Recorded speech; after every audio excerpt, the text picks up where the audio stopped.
عن ابن عباس رضي الله عنهما أن النبي صلى الله عليه وسلم قال: لو يعطى الناس بدعواهم لادعى ناس دماء رجال وأموالهم ولكن اليمين على المدعى عليه.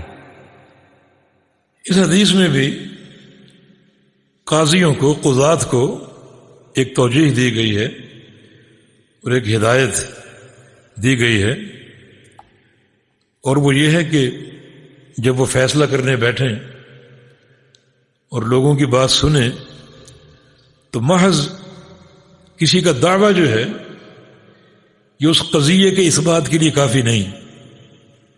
دعویٰ سنا، کچھ چلا رہا ہے، شور شرابہ کر رہا ہے، رود ہو رہا ہے، یہ کافی نہیں جب تک وہ قضیہ دلیل کے ساتھ ثابت نہ ہو.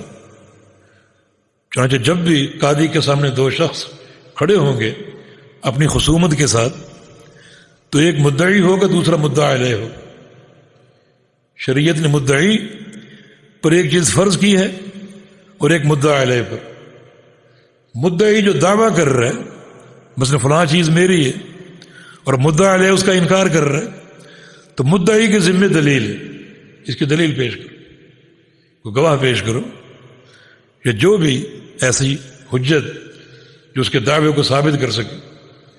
اور اگر وہ دلیل پیش کرنے سے قاصر ہے یا پیش نہیں کر سکا یا دلیل دیر ہے جو ناکافی، تو پھر مدعا علیہ جو ہے وہ قسم کھائے گا اپنی برات کے لیے.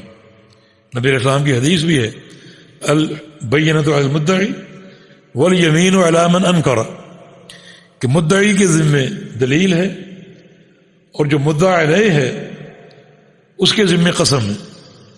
تو نبی علیہ السلام نے فرمایا لو یعطى الناس بدعواهم لادعى ناس دماء رجال واموالهم.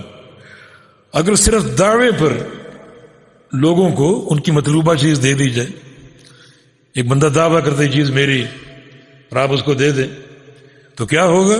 پھر بہت سے لوگ دوسروں کے خون اور مال کے دعوے کرنے بیٹھ جائیں کہ فلاں قاضی دعوے پر فیصلہ کر دیتا.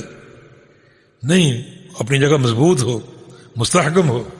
یہ شور شرابہ، چیخنا چلانا، دھاڑنا، رونا دھونا، یہ چیزیں قضیے کو ثابت نہیں کرتی جب تک حجت نہ ہو. ولیکن الیمین علی المدعی علیہ، مدعا علیہ پر قسم ہے. دوسری حدیث میں جو مدعی ہے وہ دلیل پیش کرے گا کیونکہ وہ دعویٰ کر اس پر قسم نہیں رکھی، وہ قضیے کو ثابت کرے. اس کا معاملہ وسیع ہے زیادہ، وہ ایک چیز پر قبضہ کرنے کی کوشش کر رہا ہے تو قسم خالی نہیں چلے گی، بلکہ وہ اپنے اس قضیے کے لیے، اس کے اس بات کے لیے وہ دلیل پیش کرے گا. اور مدعا علیہ جو ہے وہ قسم کھائے گا. تو یہ شریعت نے قضات کو یہ آداب سکھائے کہ محض دعوے سے متاثر نہیں ہونا، کسی شخص کی ظاہری حالت سے متاثر نہیں ہونا، کسی کے عہدے سے متاثر نہیں ہونا، رونے دھونے یا چیخنے چلانے سے متاثر نہیں ہونا، بلکہ اس سے دلیل طلب کرنی جو مقنع ہو، جس سے آپ کو قناعت حاصل ہو جائے، پھر آپ فیصلہ کریں. جی.